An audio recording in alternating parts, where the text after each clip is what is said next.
Hiya buddies, good morning. I mean, it's morning for me, I don't know if it's morning for you, but good morning. Scottish sun is shining today, so it's got me in a silly over mood. Uni's been a right pain in my jacks recently, so I wanted to spread some more archaeo knowledge for you today. Mainly because my brain is running out of space and I need to empty it a little bit to get all this new stuff in.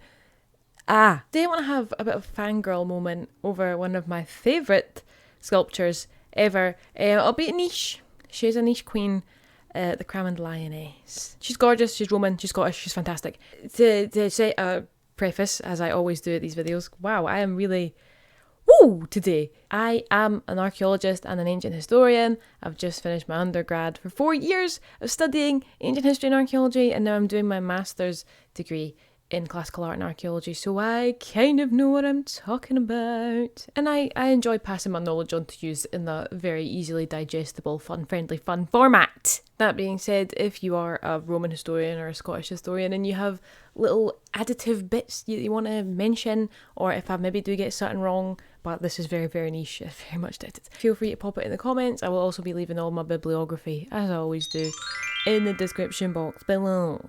But lots of it's from the noggin or from the university, which is behind a very expensive paywall, so I can't give away all of my secrets. Sorry. So, for starters, what is the Cramond Lioness? Well, let me tell you, she is a gorgeous, big, white sandstone sculpture of a lion, her prey, and a couple of snakes, right? She was discovered in 1997 at the mouth of the River Amond in Cramond, in Edinburgh, by Robert Graham, who was a ferryman at the time. There used to be a wee boat that would go across to Cramond Island into Fife, and this guy was the captain of that ship and would take people across, but that boat no longer exists. And now she is happily on display in the National Museum of Scotland, and many a historian and archaeologist has called her one of the most important finds for the Roman occupation in Scotland. She dates around the mid-2nd to early 3rd century AD, so we're talking the time of the Antonine or Severan dynasties, of course, being the main ones who were active in Scotland. But to fully understand why she's so important, I need to give you a little bit of background on Cramond itself. Cramond is an old coastal village which is now part of the suburbs, and it's actually the site of an old Roman fort. I want to do a video on the fort separately, but it's going to be quite difficult because there's pretty much nothing left, and the excavations that were done were a wee bit dodgy. The name of Cramond derives from Caer Ammon, meaning fort on the water, because this was a very important fort at the mouth of the river which supplied the Antonine Wall. Again, I need to do a whole separate video on the Antonine Wall, but it was basically Hadrian's Wall, but a bit further north, kind of between Edinburgh and Glasgow. Not made out of stone, it was just made out of dirt and turf, because the Romans couldn't keep us down. So it was abandoned pretty quick, but there was a wall there, and that was like the next step up from Hadrian's Wall, if that makes sense. And the River Amond runs pretty much all the way through the middle of Scotland that way, along the Central Belt. Just also to mention, the Roman occupation of Scotland started about AD 43 to, I think it was AD 410? If I remember correctly. But the fort at Cramond was only occupied from AD 140 to AD 202.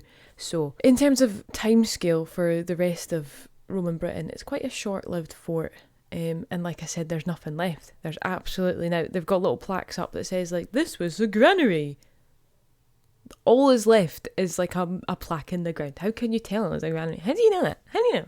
Sorry, I'm being sidetracked by Cramond, when I should be bringing it back to the lady herself. So she's clearly a lioness, right? She's got teeth, and she's got claws. The three main things that any female needs.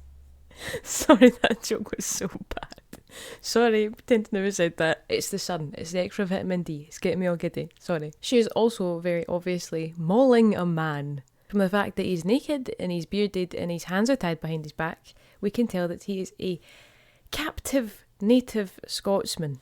Scotsman, loosely, Caledonian, Pict, Celt. It gets a bit iffy with the terms there. But he was very much not a Roman person. There's also 2 snakes on either side of her plinth, which add to the symbolism even further. This type of iconography is very much associated with funerary monuments, with the carnivore eating its prey is usually a sign of the power of death over the living. The snakes are the survival of the soul, or the spirit after death. And the fact that she's mauling a Caledonian son symbolises the power of the Romans over the native barbarians. I hate that word, but that's the one that everybody likes to use when it comes to anybody other than the Romans. But aye, power of the Romans over the natives and perhaps like victory over Scotland, which they never quite got. Alright, you can't keep husting. No.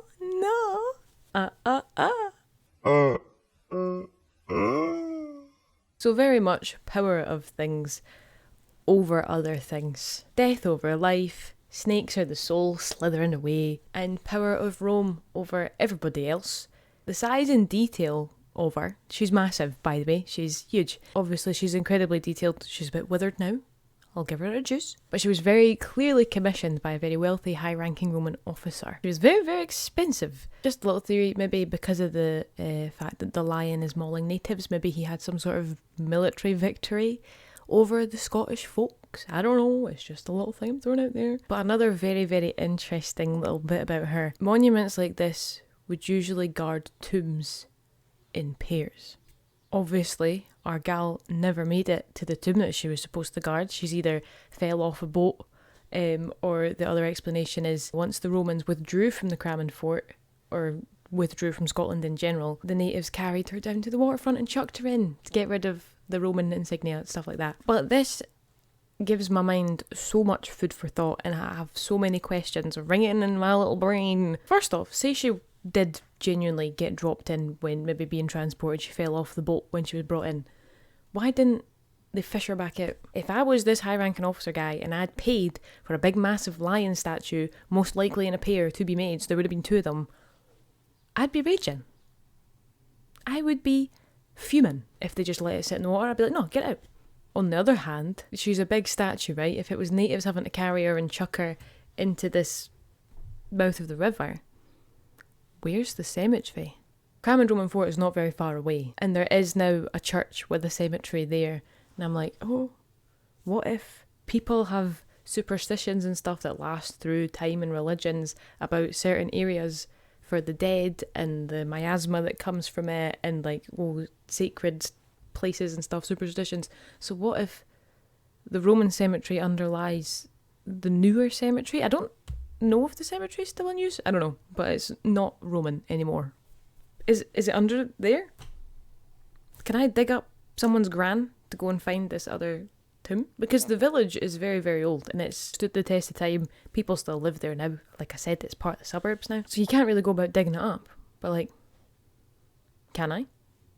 Can I go have a look? Or if it's not under this new cemetery, it's got to be somewhere nearby, right? Further up the river? Closer to the fort? Where are we going here?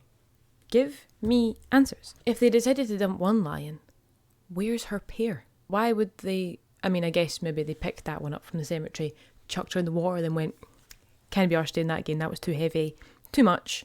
We got rid of one, keep the other one for something else. I don't know. But where is her pair? Where is the cemetery? Where's the tomb?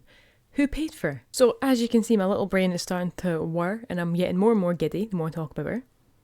Because I think she's gorgeous, and I think she's so important, and I want to go digging and find the whole cemetery. Because it could be there, but obviously people in Cramond have living relatives that are buried in that cemetery, so we're never going to be allowed to look. God damn it. People dying and being buried on top of other cool dead and buried stuff. And that's all we really know about her, to be honest. Obviously she has sent my little brain into a whir of all these different questions and all these different things. I love anything to do with Roman Britain or pre-Roman Britain, mainly Scotland. But at the time, it's Britain. It's all Britain. It's all united. No. England got dominated by the Romans. We did not. Right? But anything to do with like Roman interactions in Scotland, I love it. But I absolutely adore this piece. I really think she's something special. She's incredibly important to our understanding of Roman interactions in Scotland, because there is so little evidence for Roman Scotland and pre-Roman Scotland too, because the Romans didn't really make it that far into Scotland. They built the Antonine Wall, so you could argue that they kind of conquered Edinburgh, Glasgow area, but not enough, because they just built the Antonine Wall out of mud, and then they went, too scared, these Scottish people are absolutely mental, and then they ran away, except for that wee group that made it up to the Highlands in their little marching camps. I'm digressing too much, right? The point is, she's gorgeous.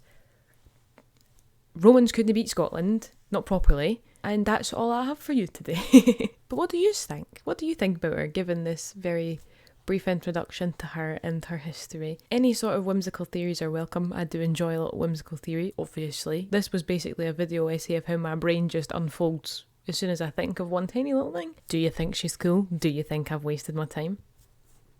Please say no. And I hope you've learned something today.